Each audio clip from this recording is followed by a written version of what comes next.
Guys, kau rasa sekarang ni musim influenza tak? Ya, sekarang kita dapati ada peningkatan dalam kes influenza di kalangan kanak-kanak.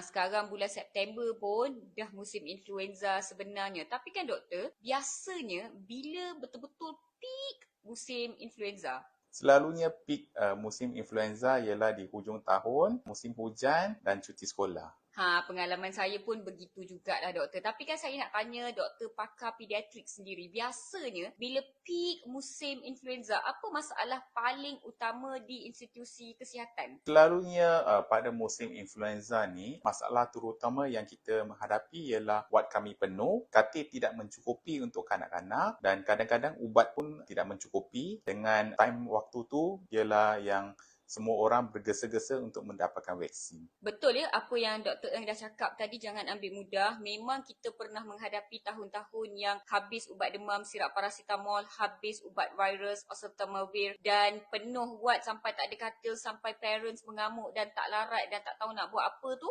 Memang dah biasa dah. So, saya nak tanya Dr. Eng, apakah tips dan juga saranan doktor kepada ibu bapa di luar sana terutamanya untuk cegah jangkitan influenza ni? Untuk mengelak daripada kena jangkitan influenza, kami boleh buat beberapa langkah sebagai contohnya kita boleh mencuci tangan dengan lebih kerap dan mengelakkan daripada tempat awam yang sesak, jauhi daripada orang yang sakit, memakai mask ataupun membersihkan permukaan yang kita selalu sentuh seperti meja ataupun tombol pintu. Selain daripada tu, yang paling penting tu kita boleh mengelak daripada kena influenza ialah dengan mengambil vaksin setiap tahun. Saya nak tambah satu lagi tips untuk elak jangkitan, iaitu anda dan anak-anak pun ingatkan juga, selagi tak cuci tangan, jangan sentuh muka. Jangan bawa kotoran dan virus-virus itu ke permukaan hidung dan juga permukaan mulut anda. Tapi kan saya nak tanya jugalah Dr. Eng, betul ke vaksin influenza ini boleh mencegah jangkitan? Betul ke ia bermanfaat? Ya, vaksin influenza boleh membantu untuk mencegah jangkitan influenza dan untuk membantu mengurangkan simptom influenza yang teruk serta membantu untuk mengelak daripada kena komplikasi influenza. Dua manfaat utama vaksin influenza adalah yang pertama, mengurangkan risiko jangkitan. Yang kedua, mengurangkan risiko komplikasi jangkitan tersebut. Sebagai doktor pakar, golongan mana yang Dr. Eng sarankan untuk dapatkan vaksin influenza ni? Nama saya Dr. KJ, saya adalah pakar pediatrik dekat Hospital Columbia Asia Setapak. Vaksin influenza boleh diambil oleh semua orang tetapi ada golongan yang berisiko tinggi sebagai contohnya kanak-kanak bawah 5 tahun, orang dewasa lebih 65 tahun, perempuan yang mengandung ataupun orang yang menghidapi penyakit kronik seperti kencing manis, penyakit jantung dengan asma. Jadi ibu bapa di luar sana jangan berlengah lagi, dah masuk September, Oktober ni, tolonglah cari vaksin influenza untuk anak-anak anda